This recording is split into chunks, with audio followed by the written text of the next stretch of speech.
What's going on, guys? Matthew Moniz here, and right in front of me I have the ASUS ROG Strix Hero Edition. This is a budget gaming laptop that retails for $1175 and comes packed with a GTX 1050 Ti.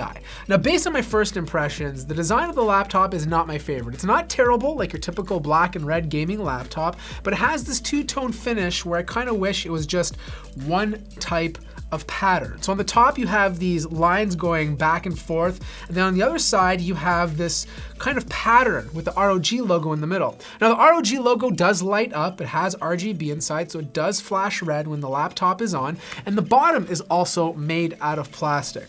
Now out of all the laptops I reviewed this year, especially at this price point, this is one of the more heavier ones.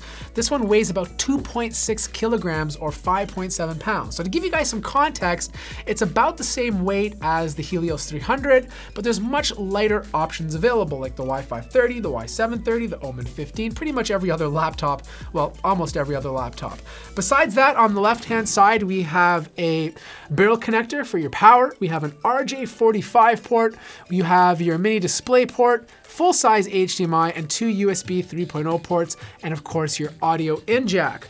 On the right-hand side, you have your Noble Lock. You also have two more USB 3.0 ports, and of course your USB Type-C. Before I talk about the USB Type-C, there's also a SD card slot just below here, so if you're a creative professional or someone who has a camera, you can easily insert it into that slot. Now the USB Type-C port is not Thunderbolt 3, so if down the road, if you want to hook this up to something a little bit more powerful, you can't do it with this laptop. Getting inside is super easy. On the bottom portion of the lid, you have your 2.5-inch hard drive. This one is 5,400 RPM, so if you want, you can swap it out for a regular SSD if you want something faster.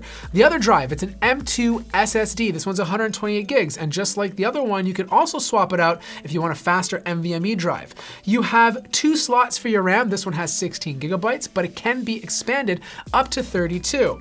The battery life, 64 watt hours. So this gets me about 4 to 4.5 hours of use before needing to charge. So it's not gonna get you through the entire day. This is a gaming laptop, but it can get you through a couple of classes before needing to plug in. Heat management, I'll talk about that later, but it is using 3 heat pipes, which I like. And of course, the fans are on opposite sides of both the CPU and GPU, which is also good. Now the display is kind of interesting. It's 15 inches, it's 1080p, it's 120 hertz, which is great, but it's a TN panel. Most of the laptops we're seeing at this price point today is IPS. Now it's not a terrible TN panel, you're not gonna be disappointed with it, but it does provide some color shifting depending on what angle you're looking at. This is very typical for TN panels, but it's not as bad as back in the day where it was atrocious to look at. Color accuracy on this is actually quite exceptional for a TN panel, but it is very contrasty, and because you get that shifting, I wouldn't rely on this for color work. But if you're just gaming on this, you're just streaming, the panel on this is absolutely fine. Now around that display, we do have pretty thick bezels, but on top of that, you get a sexy 0.9 megapixel 720p potato camera. This is what I look on it, this is how it sounds, and quite frankly, I'm an ugly guy, now I'm 10 times uglier. For sound, it's coming out of 2 speakers on the bottom of the laptop. It actually gets quite loud, no problem filling up a medium-sized room. Doesn't distort at max volume, it has good low end and mid-range, but the highs could be slightly crispier. The keyboard is full size, so you do get that sexy numeric keypad. The only thing I don't like is the placement of the arrow keys. Typing, it's a bit mushy. And that's not because the keys themselves are mushy. They actually have pretty good actuation. It's just the keyboard flex makes the typing experience mushy. It's not the worst experience I've had. I give that to the MSI GF63 for this year, but it comes in a close second. RGB lighting, the Aura Sync, so you can change the different zones to whatever color you want. Most other laptops at this price point don't have RGB lighting, so if that's something that interests you, this one has it. Touchpad, it does use Windows Precision drivers. I do like the size of it, and it's fairly accurate. I have no complaints there.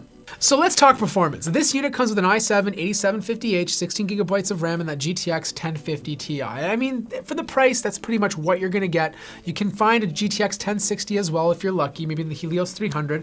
But for what this does, it's actually pretty good. In fact, out of all the laptops that I tested this year, or at least most of them, this one ran very cool. And I'm talking about never surpassing 70 to 75 degrees Celsius, even when I was gaming for like 2 hours straight.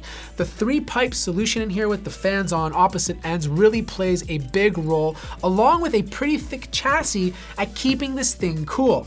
Overwatch, I could play on high settings with really good frame rates. I was able to play Fortnite at high settings with really great frame rates. PUBG, I had to drop it down from high settings to medium settings, but it also did a very good job on this laptop. Now, the only major complaint I have about this laptop is the fan noise. This gets really loud when the fans are on max. I'm talking about 61 decibels. That's louder than most of the other laptops that I reviewed over the last 6 months. They usually top out between 55 to 58 decibels. And also, there's this little fan noise, or it could be coil whine, when the laptop is idle. It is very, very annoying. So if you're very picky about sound, you're not gonna like that noise. You know what? Here, have a listen.